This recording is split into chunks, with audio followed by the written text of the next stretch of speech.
I'm Sharon Bill. Welcome to my YouTube channel. I've been listening to a few business talks recently, podcasts and so on, and I've realised that many of the points that the business world use in terms of increasing productivity are really helpful to us as musicians, and we can apply them to our practice time, just taking some of the business mentality and applying it into the world of music to enhance our performance technique and make the most of the time that we spend practicing our instrument. The first task of the 8 that I'm going to mention is to make a list of what it is that you need to work on. So before you start to practice, be very clear what it is you intend to work on. It's so easy to waste time and the minutes just slip by, and so have an idea of what it is you intend to achieve before you even start to practice. I would suggest that even at the end of your previous sort of practice session, make a list of what you're going to do on the next time you do some music practice. So just think of particular bar numbers that you need to work on and be very specific what it is you need to achieve, but plan that before you start so that when you sit at your instrument, you're just ready to go and you know exactly what it is you're going to work on that time. The second point, point 2, is all about deep work.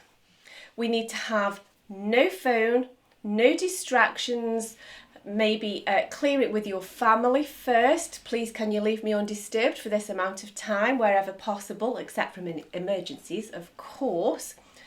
And there's sometimes in the business world they suggest that you even set a timer just to help you until you're into that discipline of staying focused. This seems really obvious, but you can't be concentrating properly if you're sort of dashing off mid-bar to answer the phone, or just checking your phone screen is flashing.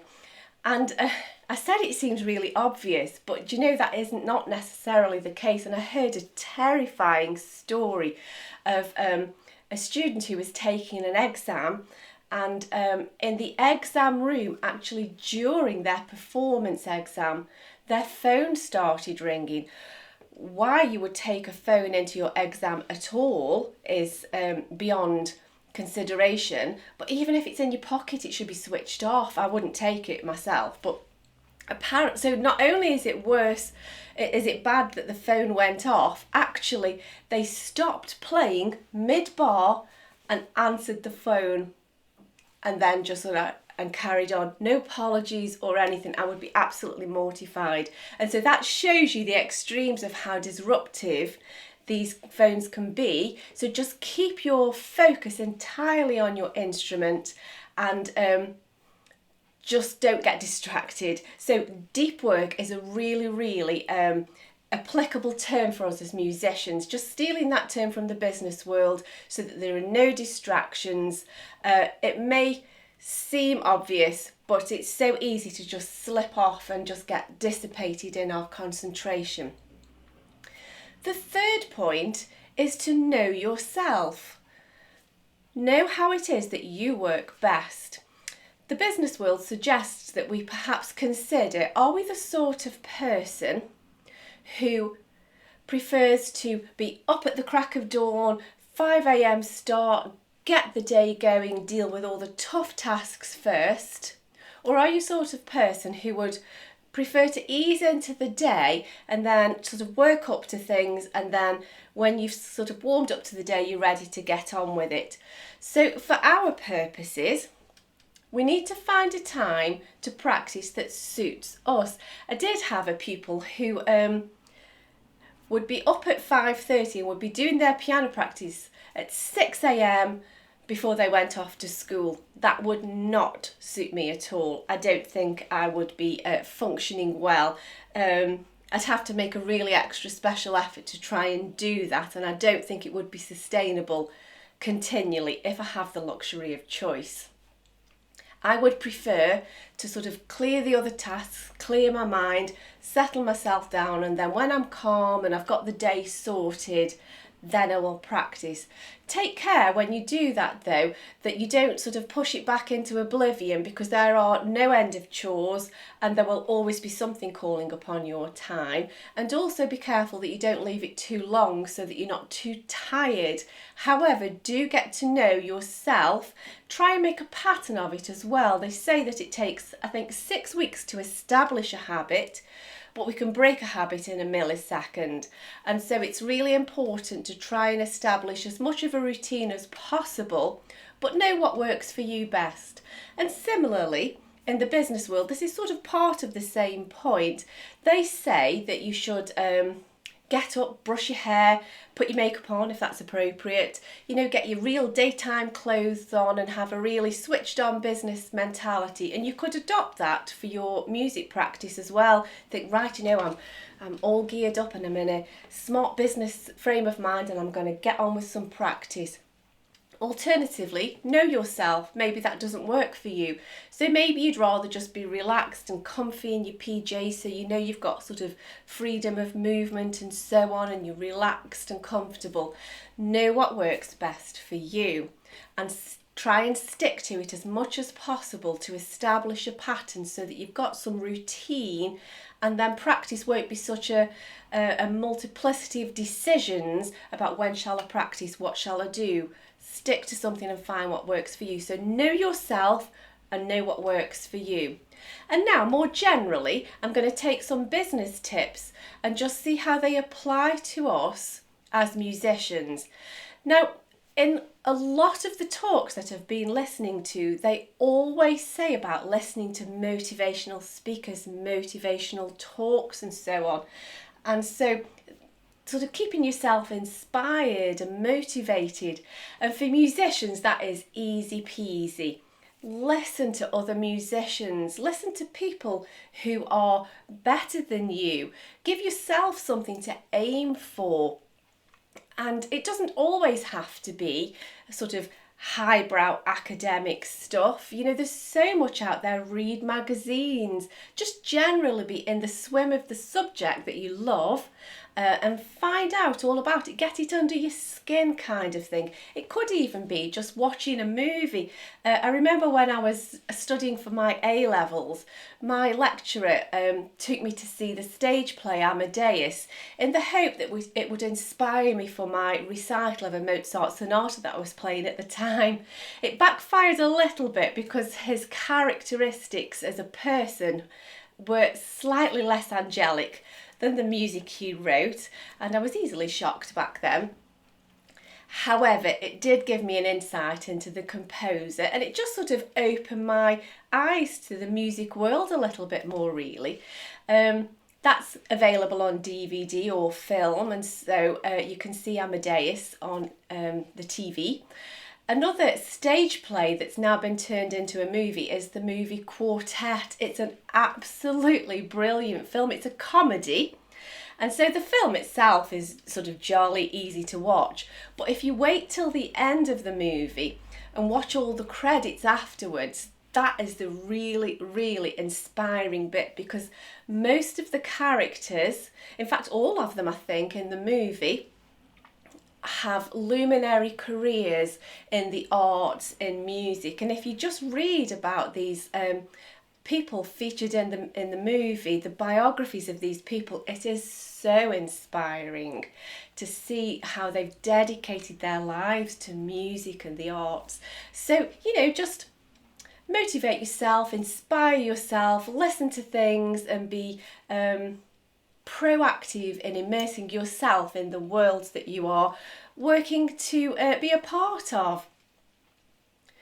And so number 5 is avoid too much TV and social media.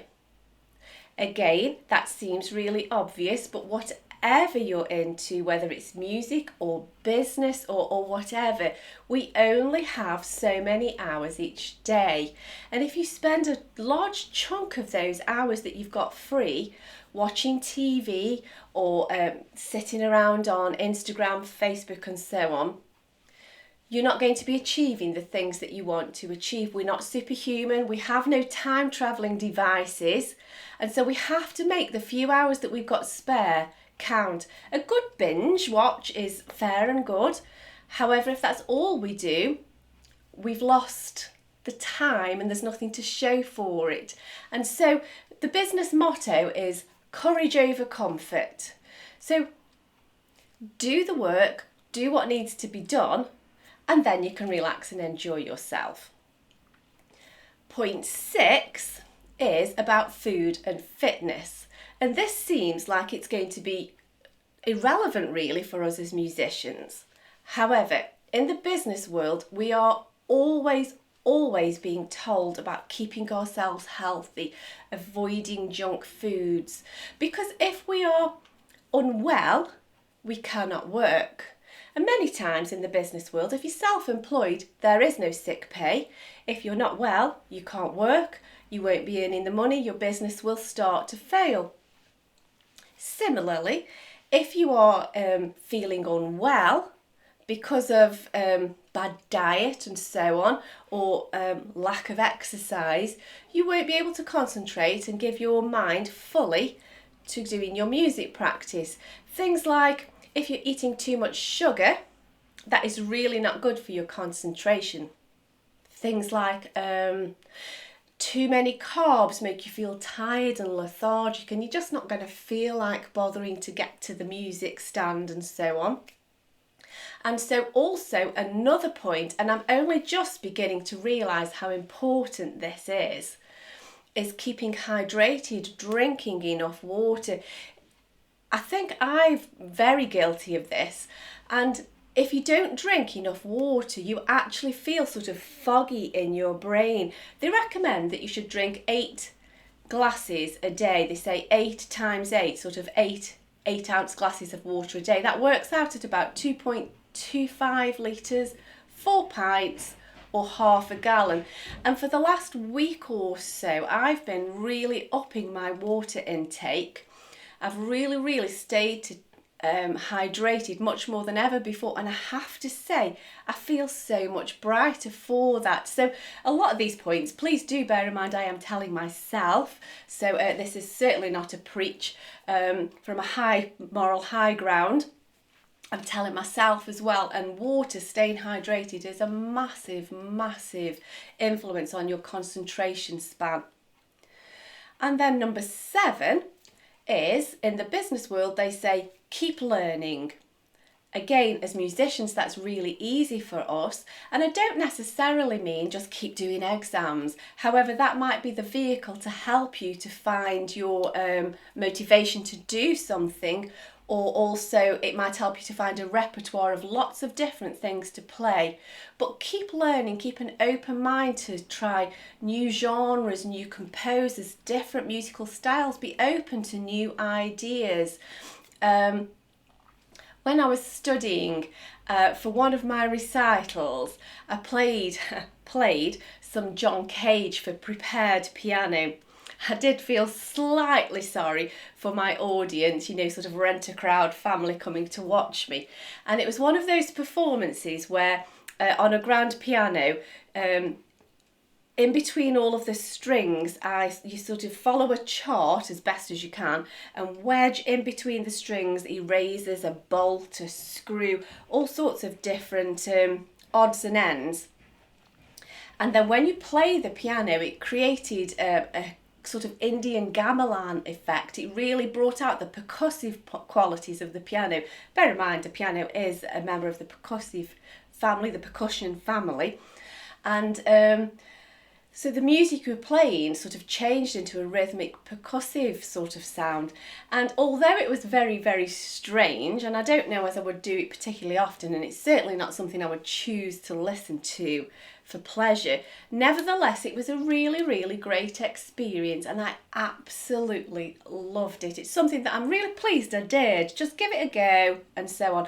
And I think in the exam repertoire, very often there's a choice of pieces, and I know in piano the C piece tends to be either the jazzy one or a slightly wacky 20th century one. And my advice would be try the wacky 20th century one just for a change. I think the examiners get a real treat when they get something slightly different, and it really sort of steps you outside of your comfort zone, and you're learning new things, you're learning new techniques, new skills. Just be open, keep learning, every day's a school day.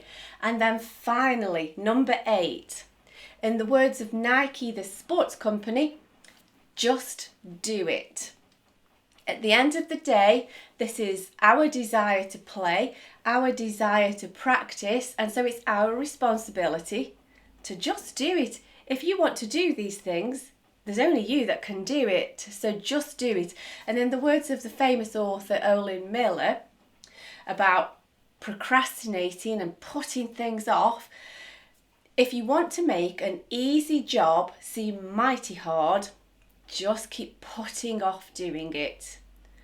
The longer we procrastinate, the more we delay the task and sort of just keep putting off doing it, the harder the task will be, and we'll just get fed up and down.